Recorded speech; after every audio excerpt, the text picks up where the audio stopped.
পুরুষের আবার কিসের জীবন? স্ত্রীর সাথে ভালো করে কথা বললে, একটু বেশি সময় দিলে কিছু বাবা মা রেগে যায়। আবার বাবা মাকে সময় দিলে, ভালো করে কথা বললে কিছু স্ত্রী অভিমান করে। শ্বশুর শাশুড়ির সেবা করলে বাবা মা রেগে যায়, আবার বাবা মার সেবা করলে শ্বশুর শাশুড়ি রেগে যায়। তবুও শ্বশুর শাশুড়ি বাবা মা সবার মন জুগিয়ে সংসারে হাসি মুখে চলতে হয়। সবার কি লাগবে, কার কি দরকার, এগুলা নিয়ে পুরুষরা দিন রাত ব্যস্ত থাকে। কিন্তু সারা দিন শেষে একটা পুরুষ যখন বাসায় ফেরে, তখন কেউ জানতে চায় না তোমার খারাপ লাগছে কিনা, তোমার অসুস্থ লাগছে কিনা, তোমাকে ক্লান্ত দেখাচ্ছে কেন, তোমার মুখটা শুকনা কেন। এই জন্য প্রত্যেকটা নারীর উচিত পুরুষের বুকের ভিতরে লুকিয়ে থাকা কষ্টগুলো বুঝতে শেখা। কারণ আমরা পুরুষদের দিনের আলোতে শুধু হাসি মুখটাই দেখি, কিন্তু রাতের আধারে সে কতটা কষ্ট পেল সেটা কখনোই খুঁজে দেখি না।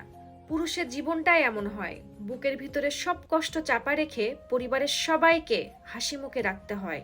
পুরুষদের বড় হওয়ার সাথে সাথে চোখের পানিটাকেও হারাতে হয়।